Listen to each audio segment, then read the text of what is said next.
Бәріңізге сәлем, сіздермен бірге мен Жақсыбай.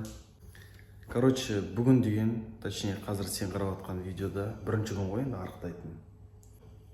Короче, бір сөзбен мен ұйықтаған жоқпын бар ғой. Сағат деген міне. Неше ол? 5-тен 40 кетті сағат. Адам құсап ұйықтап, ертеңнен бастап арықтайым, бүйтем, сөйтем деп отыр едім, атаның басы.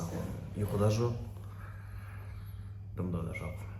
Қазір міне кішкене кино қараймын. Бүгін деген сағат таңғы 8-де Ақтөбе қаласына мен ата-анам, қарындасым келу керек. Вот, мүмкін соларды күтіп тастайтын болармын. Арықтаған кезде бір жақсысы, қанша шай ішкің келеді, сонша іше бересің. Солай емес пе да, біз қазақпыз, шай ішкенді жақсы көреміз. Короче, давайте шай ішіп, бір кино қарап, как раз ол уақыт мамалар келеді, ұйықтайын. Ал сендерде бұл видео уже продолжаться ете береді ғой. Кстати, бүгін бізде 10 февраль.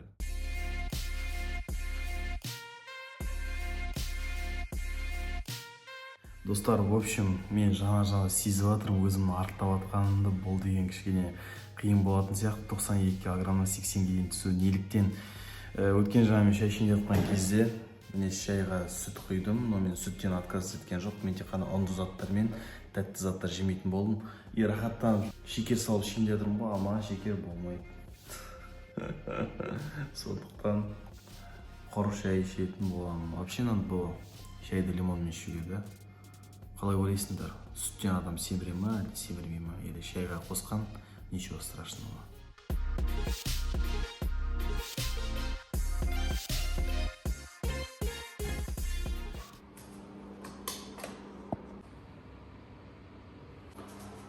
«93-те 600 дей ма? 92 килограмм деп жүрсем, оказывается, 93-те 600 екенмін. Мүмкін мына кофтың кесірінен не болса да сол 93-те 600 деп есептейміз. В общем, маған 12 килограмм емес, 13,5 килограмм ақтау керек. Ана жерде баронның ұясы ғой, мынау деген. Баронның ұясы. И қасында деген баронның тамақтары тұр, мына жерде қатқан тамақтары. Барон жемей қалған мына жерде жатыр. И осыны торғайлар келіп жейді бір екен. Күріш, рашки, сондай тамақтар ғой баронның.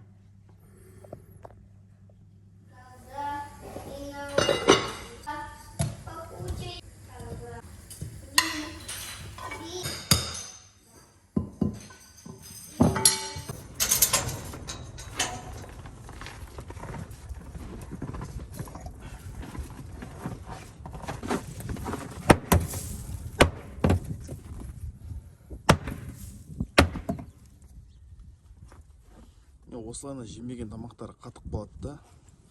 Осыларды потом былай шығарасың деп тұр ғой. Осыларды келіп құстар жейді потом.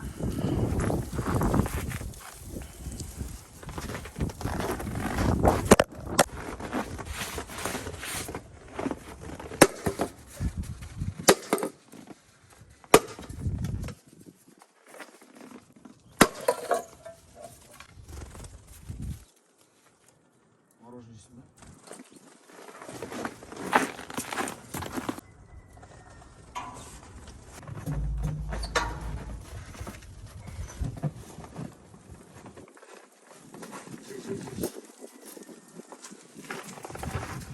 Енді туалетке алып шығасын. Біздерде утро начинается. Біздерде утро начинается. Баруға тамақ беруден туалетке алып баруда.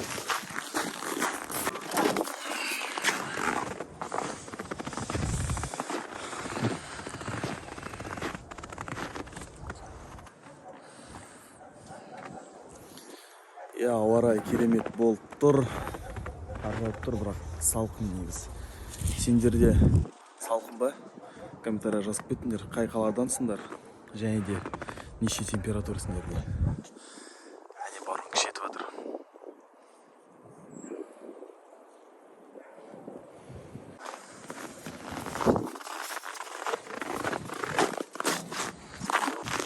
Давай, братишка, ас болсын.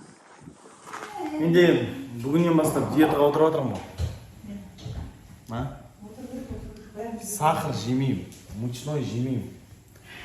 Қазіргі салмағым 93,5, 80 килограммға дейін. Ишан, 4-ші марқа 80 болады де. Неге Это нормально. Ой, 85 деген көп маған. 80 килограмм нормально. 10 келгісі 83 болсаң да тастайды. Да, надо 10 кило сонда, да? Да. Ровно 10 килограмм. Кроме 80 деп өзім сөз жоқ қойдым, болды. 80. Мен уговаривать етпеңдер.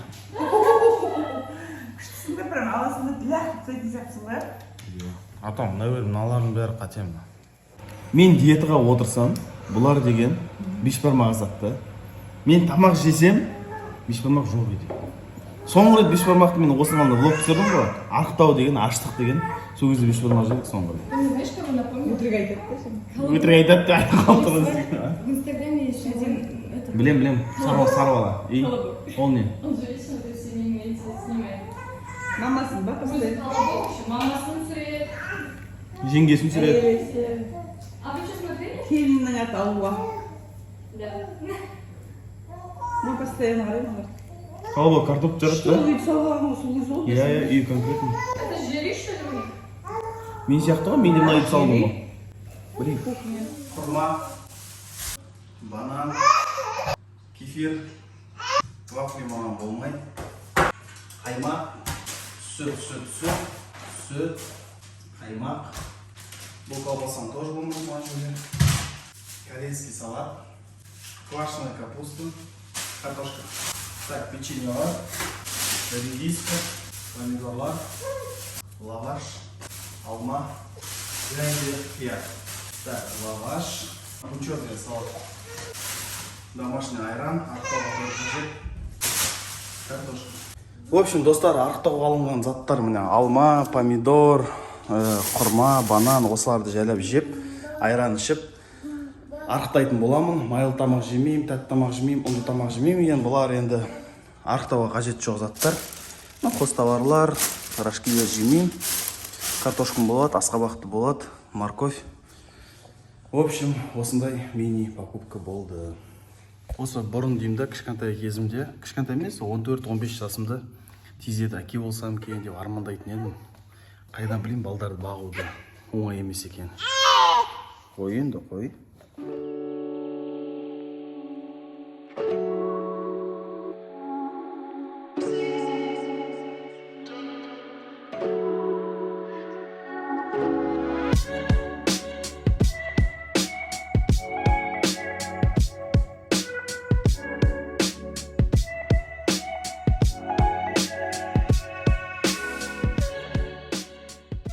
Так, достар, қызда осылай бағасын, және де обедтен кейін түс қайта осы екі қояншықты ұйықтату керек.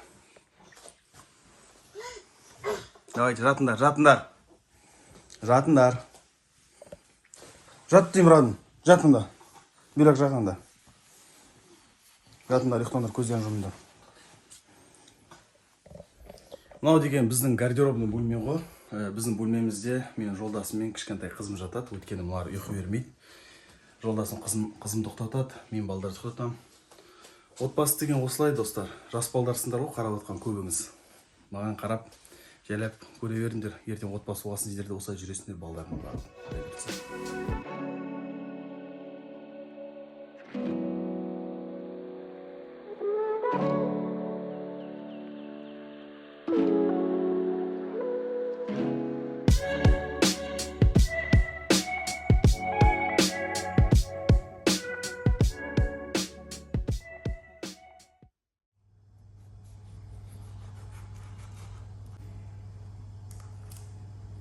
Өкінішке орай бұл шоколадный құрма емес екен.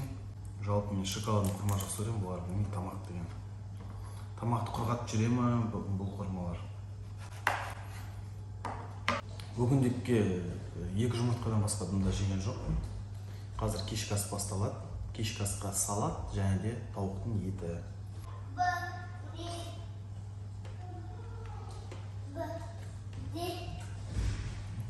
Любой тамақ тәтті болып көрінеді ғой. Мә, турап тұрып кек екен.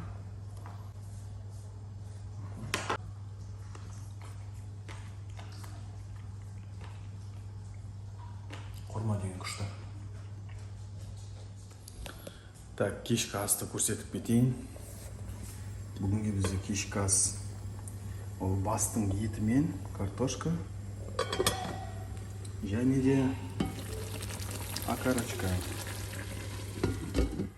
Так, достар, осылай біздер кешкі асқа да жеттік. Бүгін обедке мен тек қана 2 жұмыртқа жедім. Және де 1 штук құрма жедім, жаңа өздерің көрдіңдер. Енді кешкі асқа менде легкий такой. Кешкі асқа бізде міне, короче, в общем, помидор, редиска, ондай қатты жирный зат емес. И тауықтың еті. В общем, осындай аз. Так, достар, тамақты мен жеп болдым. Мен бір түсінгенім да, тамақ жеген кезде асықпай жеу керек бар ғой. Сонда тояды екенсің, действительно. Қазір кішкене тойып тұрмын. Сосын тағы бір зат түсінгенім, осының алдында да, арықтаудың алдында. Бізде енді холодильникте, құдайға шүкір, тамақтар толып тұрады, колбаса, неше түрі болады. Сен ашасында жей бересің, сол кезде тамақтың деген андай қадірін түсінбей қаласың да, действительно бар ғой, уже бар затты жеген келмейді, бір ізденесің, бірдемесе басқа зат жеген келеді. Ал енді бүгін целый день тамақ жеген жоқ. Не то, что тамақ жеген жоқпын, орнымен жеп жатырмын да енді. Таңғы ас, обед, түскі ас, жаңағы ужин деген сияқты. Сол уақытта мен кәдімгі тамақтың бар ғой, қадірін түсініп тұрмын ғой, кәдімгідей бар ғой. Мә, бір огурцыды, помидорды, жаңағы тауықтың етін қалай жедім, кәдімгідей рахаттанып бар ғой. Сол Алла тағаланың да бір рахмет. Бұлай арықтау негізі маған жалпы ұнап жатыр. Енді шай ішу керек. Так, салмақты өлшейік.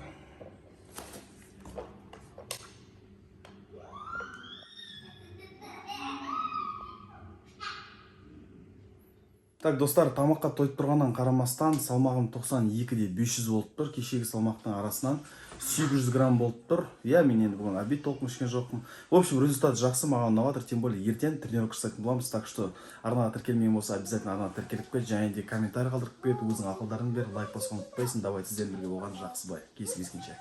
Точнее, ертеңге дейін.